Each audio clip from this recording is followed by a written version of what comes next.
SG Reads. Hello fellow travelers, my name's SG and welcome to the channel.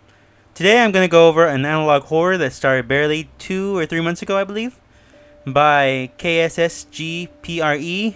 I'm not going to try to pronounce that name, mainly because I do not want to offend the original creator of the content.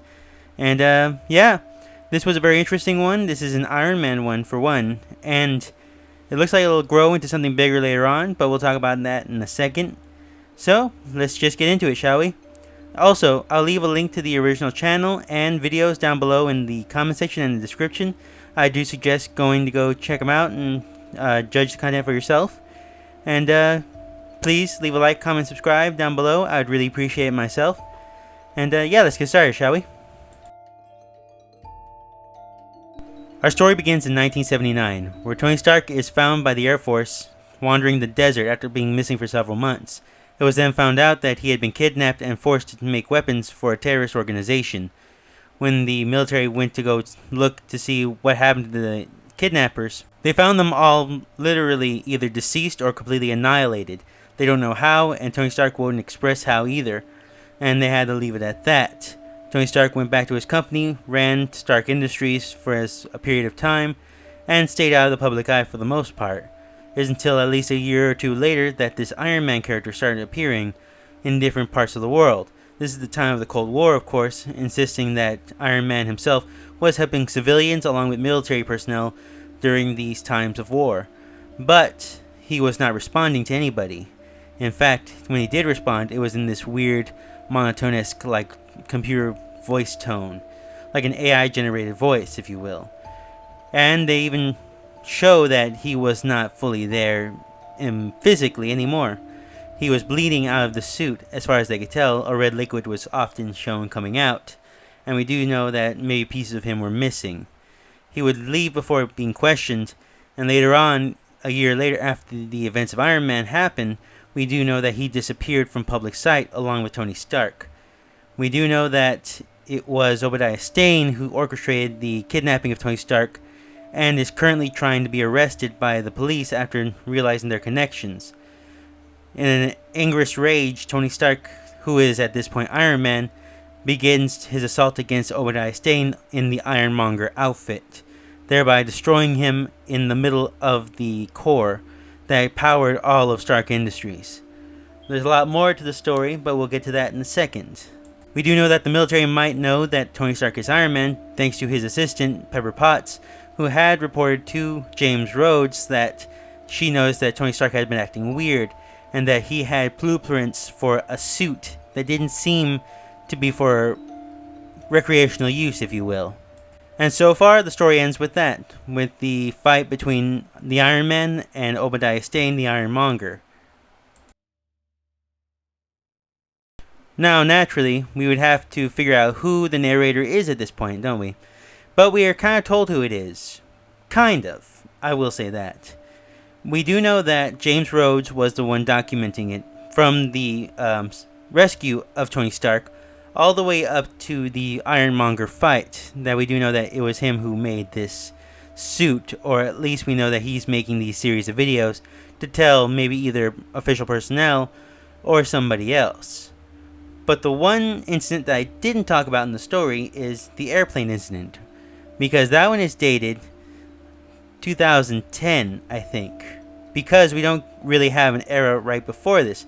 We do know that the events of the first video happened in 1979, but this one says 2010, insisting that the video was made way distant in the future, even after the Ironmonger incident does happen.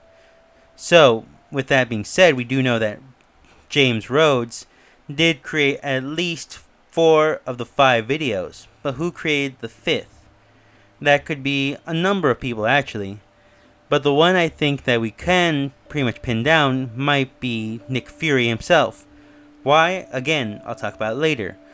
But for right now, we will say that the one who did originally start these analog horrors, or these videos for someone to record, was James Rhodes himself. And the only question is, who's doing it now? Now, like I said, we're going to talk about the airplane incident. The airplane incident is an odd video because it does show jets and it does show that it was made in 2010. If not 2010, then it'd be 1910, and that doesn't make sense in and of itself. So, what does that mean for the overall story? It means for a good 30 to 40 years, the Iron Man incident has pretty much gone unnoticed, or maybe Iron Man just disappeared throughout time. Or maybe he's been seen here and there. He's just recently started to get more dangerous. As I read in the description, or should I say comment section, from the creator, he said he is dangerously close. What is he close to? There is something bigger going on currently. We do know that he may have gotten rid of someone trying to take over the company, and at this point in the storyline we don't really know where the company stands. But he's doing something. He is meeting something at this point. He's becoming more and more vicious as we know, because if you read the description, it's describing some of the victims after the events of meeting the Iron Man, and it doesn't seem to be anything pleasant. So for the most part we know that Iron Man is becoming more and more robotic, I guess you could say. He was already kind of decaying back in the 1970s to 80s, so at this point he's probably just running on machines, or by the suit itself, and we can tell that the suit is constantly being upgraded too. So either Tony Stark is at Stark Industries constantly upgrading himself, for what purpose we don't know, or maybe he is just lying in wait somewhere, or being hidden by somebody. We don't know the full extent of what's happening, but we can tell one thing, is that he is basically not even human anymore at this point. More machine than man, because even like I said before, he wasn't really there to begin with. So we have to see where that involves him, or whether that corrupts him in a way. Now we do know after the first sightings of Iron Man and the people that saw him, he went missing for a year, and Obadiah Stane managed to rebuild an Iron Man suit himself. So we know from the movie itself, and that he managed to get the blueprints or recreate the Iron Man suit in a way. But in this scenario, we can assume that maybe it wasn't like that. This is taking a darker turn after all. We could say that Obadiah Stane kidnapped Tony Stark for a period of time and tried to either force him to make another suit, the Ironmonger, or maybe they were just taking pieces of him out, trying to figure out how to, I guess you could say, really to reverse engineer what is happening with Tony Stark or the Iron Man at this point. We do know he hasn't really taken off the suit so far since returning home. That could be one of the main reasons why the Iron Man or Tony Stark struck so hard on Obadiah Stane once he was revealed to be the Ironmonger and they fought at the end of the video series. But that's just speculation for the most part. I'm just trying to make sense of what that year gap was about. Now the main question for anybody who's reviewed the whole kind of series, where is Tony Stark? What happened to him after the incident of the Ironmonger? Well, like I said before, it seems to me that he's being hidden somewhere.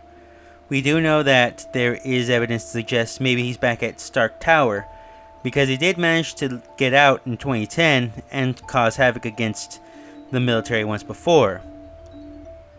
Maybe Pepper Potts has him hidden somewhere to try to help him get better in hopes that maybe his mind will come back to him. But it feels to me, because of a post that the creator put out shortly before or shortly after this, and just a few weeks or even just a week after, right before this video comes out, there is an idea that there is somebody assembling a team, a twisted team. So that could mean that maybe Nick Fury and S.H.I.E.L.D. has collected the Iron Man himself, been constantly rebooting him, refixing him, under the help of Tony Stark, maybe to help build the helicarrier in a way like that, and at one time he may have escaped to try to see if he can get to the outside world. Or maybe that was just a test run to see if Tony Stark was still capable of being the Iron Man himself. But we do know that somebody's assembling something, a team of something, and maybe this consists of a darker version of the Avengers. There is definitely this idea that there is a Spider-Man running around, a darker version of him, along with a bunch of other characters that we don't really know or see at this time. But for right now, that's what we got, and I gotta say, very interesting stuff. Overall, this is a very well done series. There is a lot that is worked on and can tell that there is a lot of wiggle room in the story. I do like that they took it main place where its original timeline would be 1970s to 80s and kind of giving this dark and cryptic take on it. I can even see inspirations from the What If comics or the Darkhold series, such as I know that certain images are from the Iron Man Darkhold comic. I do have that one myself and could tell that that was the main inspiration behind this. But I could tell they went a step further by making it bigger, by making this a broader scheme, by making this a twisted version of the Iron Man movies mixed in with the comics. I can appreciate the direction they're taking, and I'm really looking forward to seeing what other analog horrors they'll have in the making. Like I've said before, I've seen them thinking of a Spider-Man, The Mask, several other ones that I would really like to take out myself, but for now, I'm left thinking about what could possibly come next. There is a lot that doesn't need to be talked about. I do like the way we see this talking. We do know that this robotic tone, even though it is mostly kind of using an AI voice, it does fit the Iron Man tone overall. Even showing Rhodey's fate at the end of the day, using that kind of style does make a bigger impact for the story, I like to think. So there's a lot that I do like about the series. There's some things that can be worked on, but again, nothing too big. And I'm just enjoying where this series will go.